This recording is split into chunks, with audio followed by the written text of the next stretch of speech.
តាមបងប្អូនដឹងទេថាភាពជោគជ័យឬបរាជ័យវាអាស្រ័យលើសកម្មភាពប្រចាំថ្ងៃរបស់យើងបុគ្គលជោគជ័យជាច្រើនក៏គាំទ្រគំនិតនេះដូចគ្នាគ្មានជោគជ័យណាកើតឡើងត្រឹមរយៈពេលតែមួយថ្ងៃនោះទេវាត្រូវការពេលវេលានិងទម្លាប់ប្រចាំថ្ងៃតូចៗជាច្រើន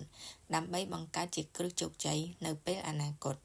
ជារឿយៗយើងតែងតែមានមហិច្ឆតាធំប៉ុន្តែយើងបែរជាជៀសវាងការធ្វើការងារតូចៗជាច្រើនដែលគាំទ្រគោលដៅរបស់អ្នកទទួលបានជោគជ័យដោយតែងតែយកលេសថាយើងនឹងធ្វើវានៅថ្ងៃស្អែកឬបន្តិចទៀតយើងនឹងធ្វើវាហើយនោះហើយជាឧបសគ្គដែលធ្វើឲ្យយើងមិនអាចសម្រេចគោលដៅរបស់យើងបានដូចនេះខ្ញុំនឹងចែករំលែកបទពិសោធន៍របស់រដ្ឋាដែលជាក្មេងប្រុសម្នាក់មានក្តីស្រមៃក្លាយជាបុគ្គលដ៏អស្ចារ្យម្នាក់ពេលគាត់ធំឡើងប៉ុន្តែជីវិតរបស់គាត់មិនស្របបំប្រងនោះទេដោយគាត់ចង់បានភាពជោគជ័យភ្លាម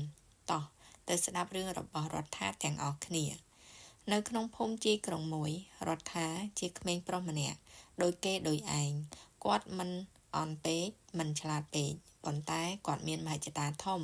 ចង់ក្លាយជាបុគ្គលជោគជ័យនាពេលអនាគតប៉ុន្តែចៃដន្យអីគាត់គ្មានវិន័យគាត់តែងតែຕົកការងាររបស់គាត់នៅទីនេះមួយចុបនៅទីនោះមួយចុបគាត់មិនដែលធ្វើវាចាប់ចុងចាប់ដើមនោះទេហើយគាត់ពិបាកធ្វើសកម្មភាពតូចៗឲ្យคล้ายទៅជាទម្លាប់របស់គាត់ទោះបីជាគាត់មានចិត្តឃ្លាវខ្លាចង់ក្លាយជាបុគ្គលឆ្នើមក៏ដោយក៏គាត់មិនចាប់ផ្ដើមសកម្មភាពណាមួយដូចជាការរៀនក្នុងថ្នាក់រៀនជំនាញឬធ្វើលំហាត់ប្រាណគឺគាត់តែងតែយកលេសថាស្អែកនឹងធ្វើវាប៉ុន្តែថ្ងៃស្អែករបស់គាត់គឺមិនដែលកើតមានឡើងនោះទេ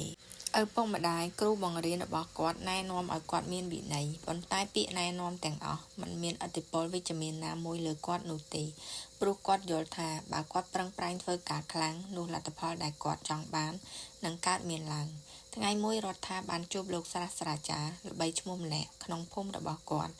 លោកសាស្ត្រាចារ្យបានដឹងពីអ្វីដែលបានកើតឡើងចំពោះរដ្ឋាគាត់ញញឹមហើយក៏សួរទៅរដ្ឋាថារដ្ឋាតើអ្នកដឹងទេថាតើអ្វីជារូបមន្តសម្ងាត់ដើម្បីឲ្យជីវិតរបស់អ្នកជោគជ័យរដ្ឋាក្រវីក្បាលលោកសាស្ត្រាចារ្យក៏បន្តទៀតថារដ្ឋាភាពជោគជ័យមិនបានកើតឡើងដោយសារតែការចាប់ផ្ដើមម្ដងទាំងអស់នោះទេហើយវាក៏មិនជោគជ័យក្នុងរយៈពេលតែមួយយប់នោះដែរគឺវាបានមកពីការធ្វើរឿងតូចៗជាច្រើនជាប្រចាំរាល់ថ្ងៃគាត់ក៏ចាប់ផ្ដើមដំណើររឿងមួយឲ្យរដ្ឋាស្ដាប់មានកសិករម្នាក់ក្នុងភូមិបានយកគ្រាប់ឫស្សីទៅដាំក្នុងចម្ការរបស់គាត់ជារៀងរាល់ថ្ងៃគាត់ស្រោចទឹកដាក់ជីមើលថែគ្រាប់ដើមឫស្សីដែលគាត់បានដាំរហូតបានរយៈពេល1ឆ្នាំក៏មិនឃើញមានពន្លកឫស្សីដុះឡើងបន្តដល់ឆ្នាំទី2ក៏មិនមានការប្រែប្រួលអ្វីគួរឲ្យកត់សម្គាល់នោះដែរបើប្រៀបធៀបជាមួយដំណាំផ្សេងទៀតដែលគាត់បានដាំគឺវាធំអស់ហើយដំណាំខ្លះក៏បានឲ្យផលខ្លះហើយដែរ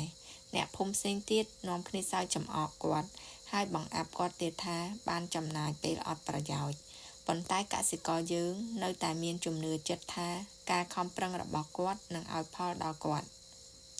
5ឆ្នាំបន្ទាប់ត្រឹមតែ6សប្តាហ៍ដើមឫស្សីលូតបាន1ម៉ែត្រកន្លះពេលនោះកសិករយើងញញឹមហើយបាននិយាយថាគ្រប់គ្នាគិតថាការយកគ្រាប់ឫស្សីមកដាំគឺវាមិនបានផលដោយគិតថាវាបានរលួយងាប់ឬត្រូវបានសត្វស៊ីទៅហើយប៉ុន្តែពួកគេមិនបានដឹងទេថា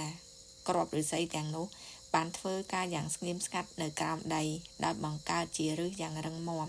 ដើម្បីទ្រទ្រង់ដើមដែលត្រូវលូតលាស់នៅពេលខាងមុខ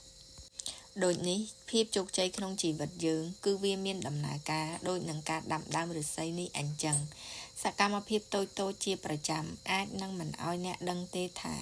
វានាំភាពជោគជ័យដល់អ្នកប៉ុន្តែយូរទៅគឺវាបានបង្កើតគ្រឹះដ៏រឹងមាំសម្រាប់ភាពជោគជ័យក្រោយពីបានស្ដាប់រឿងនេះហើយរដ្ឋាភ្ញាក់ខ្លួនព្រឺតគាត់ចាប់ផ្ដើមយល់ថាគាត់តែងតែយកលេសហើយចង់ឲ្យលទ្ធផលកើតឡើងភ្លាមដោយមិនយកចិត្តទុកដាក់ចំពោះទម្លាប់ប្រចាំថ្ងៃតូចដែលជួយគាំទ្រដើម្បីឲ្យគាត់សម្រេចជោគជ័យបាន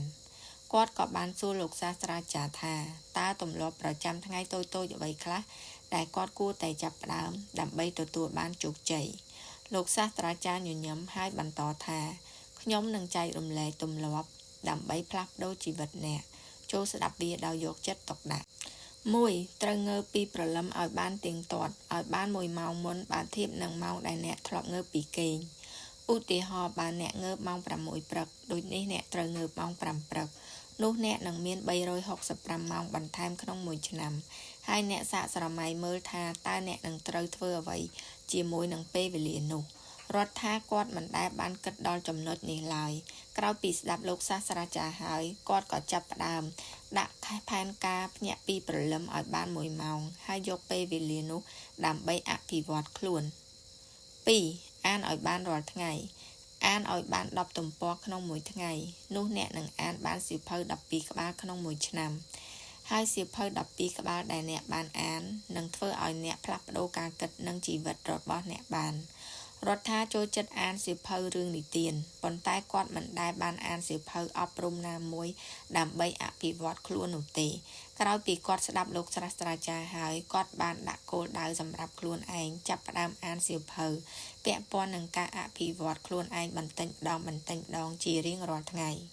3. ដាក់គោលដៅតូចៗឧទាហរណ៍អ្នកចង់សរសេរពីអ្វីមួយឲ្យបាន200ពាក្យក្នុងមួយថ្ងៃនោះអ្នកនឹងសរសេរបានសៀវភៅមួយក្បាលក្នុងមួយឆ្នាំអ្នកត្រូវចាំថាទឹកមួយដំណក់អាចបង្កើតបានជាមហាសមុទ្របានក្រោយពីឮដូចនេះរដ្ឋាចាប់ផ្ដើមសម្រេចគោលដៅតូចៗជំនួសឲ្យការសម្រេចគោលដៅធំមួយដោយគ្មានការពន្យាពេលហើយចាប់ផ្ដើមធ្វើការងារនោះភ្លាម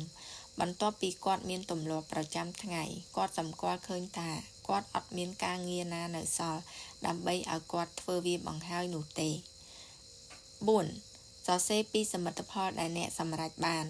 សរសេរពីសមិទ្ធផលដែលអ្នកទទួលបានឲ្យបាន3វិធីនេះវាកែប្រែអ្នកពីការត្អូញត្អែទៅជាសេចក្តីអំណរចំពោះខ្លួនឯងដំបូងឡើយរដ្ឋាគិតថាវាជារឿងគួរឲ្យអស់សំណើចប៉ុន្តែក្រោយពីបានអនុវត្តវិធីនេះគាត់យល់ឃើញថាការគិតរបស់គាត់កាន់តែវិជ្ជមានទៅហើយសប្បាយចិត្តទៅ 5. ធ្វើលំហាត់ប្រាណ10នាទីជាប្រចាំរាល់ថ្ងៃការធ្វើលំហាត់ប្រាណ10នាទីនៅផ្ទះជារៀងរាល់ថ្ងៃប្រសើរជាងដែលយើងរងចាំ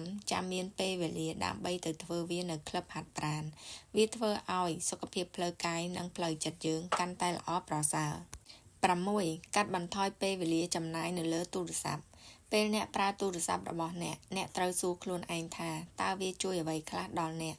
ឬក៏វាធ្វើឲ្យខាតពេលវេលារបស់អ្នកទេហ្គេមប្រព័ន្ធសង្គមគឺសុទ្ធតែធ្វើឲ្យខ្ជះខ្ជាយពេលវេលារបស់អ្នកដូចនេះអ្នកត្រូវកំណត់ពេលវេលាឲ្យបានច្បាស់លាស់ក្នុងការចំណាយនៅលើប្រព័ន្ធសង្គមរដ្ឋាយល់ថាគាត់បានចំណាយពេលវេលាយ៉ាងច្រើនលើប្រព័ន្ធសង្គមបន្ទាប់មកគាត់ចាប់ផ្ដើមប្រើពេលវេលាឲ្យបានត្រឹមត្រូវលើប្រព័ន្ធសង្គមបន្ទាប់មករដ្ឋាអនុវត្តទម្លាប់តូចៗជាប្រចាំ